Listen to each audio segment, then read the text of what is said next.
السلام عليكم، ازيكم حبايبي؟ عاملين ايه؟ يا رب تكونوا بخير. كل سنة وانتم طيبين. هنعمل مع بعض النهاردة طبق عاشورة كده يستاهل بقكم.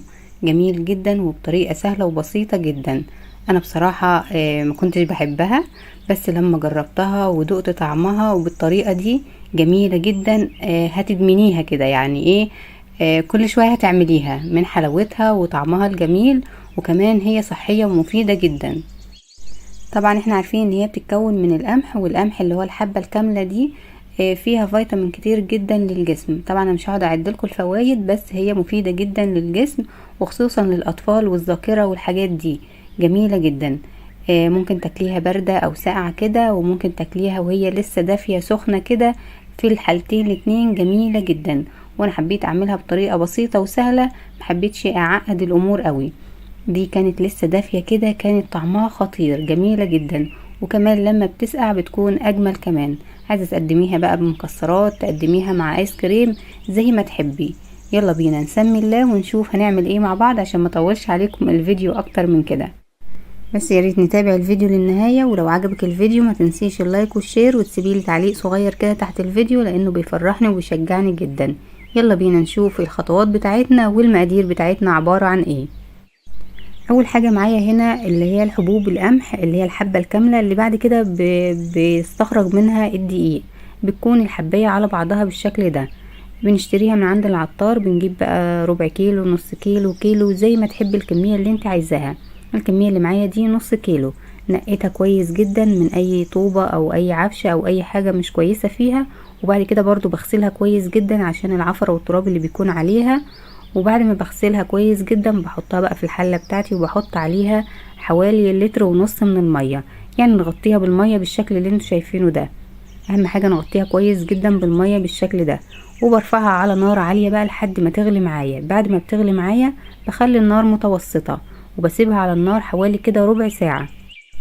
طبعا احنا عارفين ان القمح حاجة ناشفة كده وجامدة، فلازم تاخد وقت طويل في النقع علشان تستوي معانا وتكون القشرة دايبة معانا كده، ويكون طعمها حلو معانا. فاحنا بنعمل الخطوة دي علشان نقلل شوية في استهلاك الغاز، وما نستهلكش كتير من الغاز بتاعنا. فاحنا بنديله غلوة كده، وبعد كده بنسيبه يتنقع كويس جدا. ممكن كمان ما تعمليش الخطوة دي وتنقعيه في مية سخنة من بالليل لحد تاني يوم الصبح. بس انا حبيت اديله الغلوة دي علشان اضمن ان القشرة كده تكون دايبة معايا، ما تكونش ناشفة كده في وسط البليلة بتاعتي او العاشورة بتاعتي. بعد كده بسيبه بقى في الحلة زي ما هو كده، بعد ما اطفي عليه لحد تاني يوم الصبح. بيكون معايا بالشكل اللي انتوا شايفينه ده. الحباية كده فشرت كده وفتحت، وبقت معايا بالشكل اللي انتوا شايفينه ده، وفيها شوية من المية كده. باخد نص الكمية تقريبا او 3/4 الكمية زي ما تحبي، وبديها ضربة كده في الخلاط، يعني ضربتين اتنين كده، مش اكتر من كده، يدوب بس تتفتح معايا بالشكل اللي انتوا شايفينه ده. ايه فايدة الخطوة دي بقى؟ ان احنا عايزين حباية البليلة او حباية القمح تتفتح معانا كده وتطلع اللي فيها، علشان تربط معانا الطبق بتاعنا، وكمان تديله طعم جميل جدا. انا هنا زي ما قلت لكم اخدت نص الكمية اللي انا كنت عاملاها، هشيلها في علبة كده في الفريزر. لما احب اعمل بليلة بعد كده في السريع، بطلع معلقتين كده واحط عليهم كوباية اللبن واغليهم معايا، وتكون جاهزة معايا على طول. باقي الكمية بقى هنكملها ونعملها مع بعض. يعني انا وريتك دلوقتي ازاي كمان تشيليها في الفريزر تكون جاهزة معاكي على طول. باقي الكمية حطيت عليها حوالي كده لتر ونص من اللبن. لبن حليب كان مغلي قبل كده ودلوقتي دافي. حطيت كمان حوالي كوباية الا ربع من السكر. ده السكر بتاعي او السكر المناسب بالنسبة لي. ممكن انت تزودي لحد كوباية، يعني من كوباية الا ربع الكوباية هيكون مناسب جدا زي ما تحبي. دوقي السكر وزودي زي ما تحبي. بعد ما ضفت اللبن والسكر، رفعته على النار وسبته على نار متوسطة كده يغلي كمان غلوتين. اسيبه كده حوالي ربع ساعة ل20 دقيقة، علشان عايزة اللبن يتشرب من الحبوب القمح كده، وانا بديله برضو تقليبة كل وقت كده والتاني، علشان ما يلزقش معايا في ارضية الحلة. تعالوا نحضر بقى المادة الرابطة او كمان الكريمة اللي هتدي طعم وغناوة كده لطبق العاشورة بتاعنا. انا حطيت معايا كوباية من اللبن الساقع، لبن ساقع خالص مش دافي. حطيت عليهم معلقتين كبار مليانين من النشا، و3 معالق كبار مليانة من الكريم شانتيه الخام اللي بدون سكر. هقلبهم كده وادوبهم كويس جدا مع بعض عشان الكتل كده تفك معايا. هجيب المضرب دلوقتي واقلبهم كويس جدا. ومعايا هنا 2 ظرف من الفانيليا، هضيفهم دول في اخر حاجة بقى خالص. انا بحضر الخليط ده علشان لما اللبن والبليلة او القمح يستووا كده مع بعض كمان شوية اضيف خليط النشا والكريمة ده. شايفين الخليط عامل ازاي؟ شايفين تقيل ازاي؟ الكريمة بتدي طعم للبليلة والرز بلبن والمهلبية، طعم جميل جدا. بعد كده لما اللبن والبليلة او القمح يستووا كده مع بعض شوية حوالي زي ما قلت لكم ربع ساعة، بنزل بقى خليط النشا كده مع التقليب المستمر لحد ما الخليط يبدأ يغلي تاني، وبضيف كمان الفانيليا في الاخر. هقلب بقى على طول كده لحد ما الخليط يبدأ يبقبق كده معايا تاني ويغلي تاني. خلاص هنا برفعه من على النار وبيكون جاهز معايا. اهم حاجة زي ما قلتلك هي التسوية من قبل ما نضيف اللبن والتسوية بعد ما نضيف اللبن علشان الخليط كده يكون متشرب من بعضه. لو لاحظتوا كمان ان لون اللبن بقى لونه غامق شوية، واخد لون القمح كده، مش لونه اللي هو فاتح زي المهلبية كده. معنى كده ان البليلة بتاعتك او العاشورة بتاعتك استوت وهتكون دايبة كده دوب. شايفين ما شاء الله.